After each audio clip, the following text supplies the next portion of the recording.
You're listening to Civic Media. You can tune into any of our live shows on any radio station across the state with the Civic Media app. Find us in your phone's app store and listen anytime, anywhere. This is your WBZH Daily News Roundup for the Buzz of the North, 9:10 a.m. in Hayward.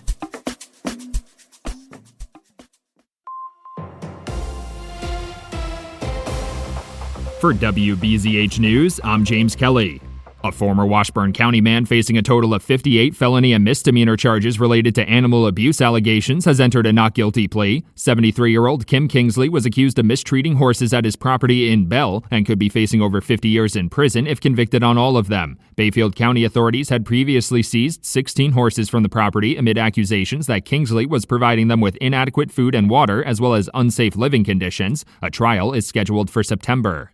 Lake Superior College has officially launched its integrated manufacturing programs on its main campus. The programs are meant to encourage students to pursue careers in manufacturing and stay in the area to support the local workforce. The equipment offered through the programs had previously been located in the school's downtown Duluth campus, making it more difficult for students to access. When that campus closed, the school undertook a $13 million expansion to the trades building and relocated the manufacturing equipment.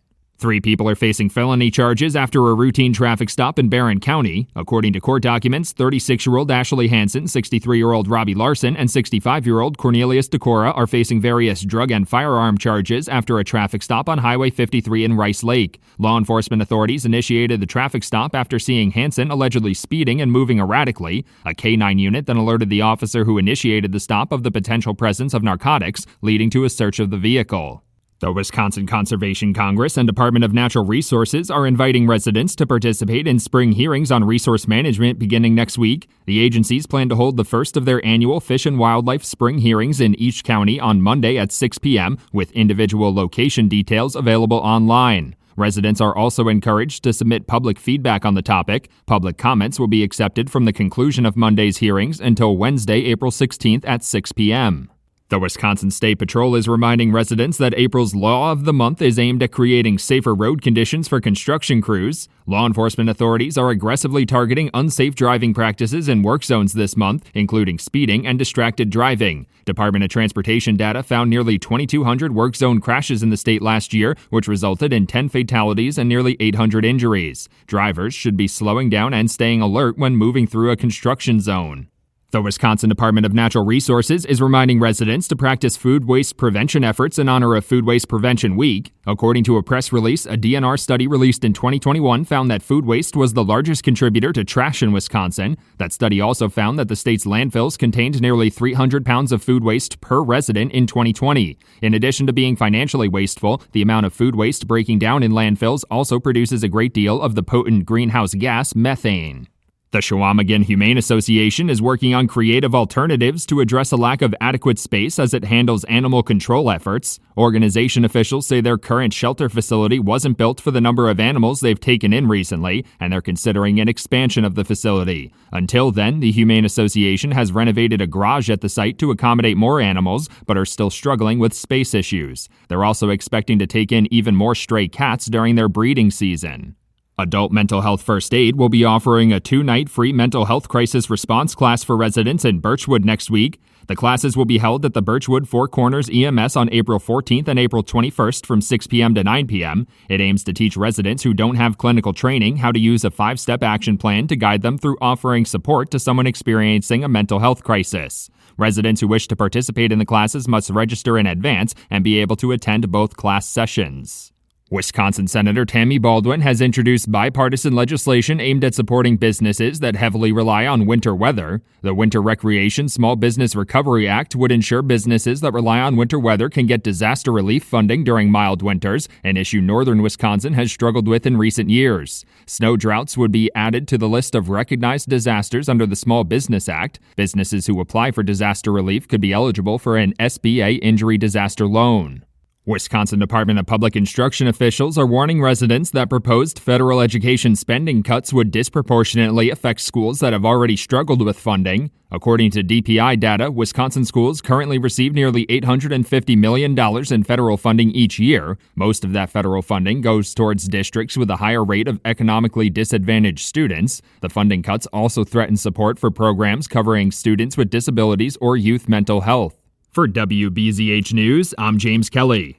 The Bucks win again. Hi, I'm Mike Clemens with sports. The Bucks beat the Timberwolves 110-103. Despite being down 24 points in the fourth quarter, the fans stayed and cheered the team to a win at Fiserv Forum. Doc Rivers. It was huge, They could have left. I mean, really, the way the game was going, and they hung in there with us, and then they could smell the blood in the water as well. This is why you love home games. Baseball, top of the seventh inning, Brewers up 4-1. Bryce Terang at the plate on FanDuel, Wisconsin. Fly ball, right center. Doyle is back. He is looking, and it's gone for Terang. Home run number 3, and that hitting streak stays alive. 11 games now for Bryce. The Brewers beat the Rockies 7-1. The 25-year-old Terang's home run sailing 444 feet, the longest of his career. Dude, I'm getting older. That's just how it is. I'm starting to get the man strength.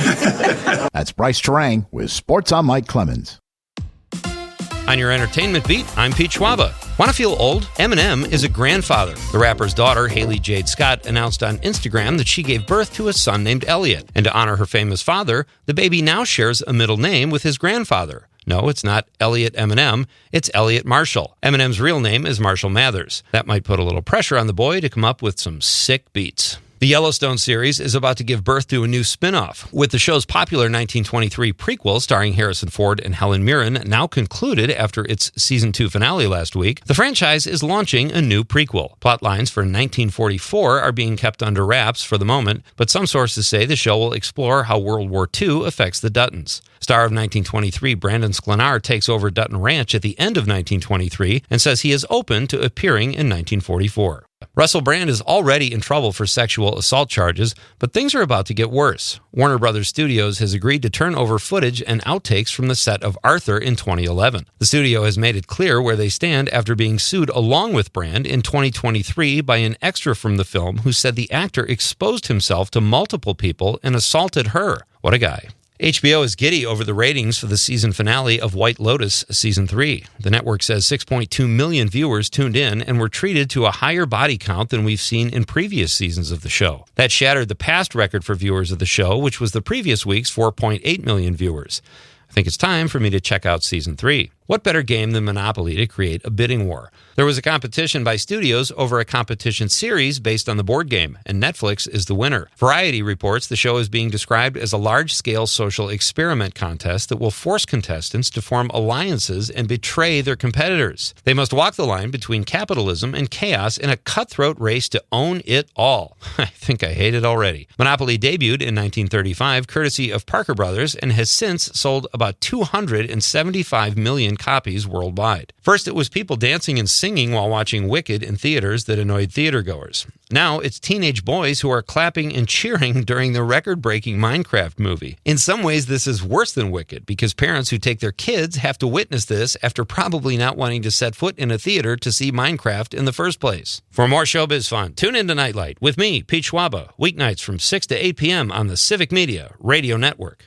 We could see a few scattered showers or sprinkles later today, tonight, into tomorrow, and there may even be a snowflake or two mixed in at some point. Today's high in the upper 40s. Tonight, we're going to drop down into the low to mid-30s. Tomorrow, same thing, upper 40s. We will warm back up into the 60s by the weekend.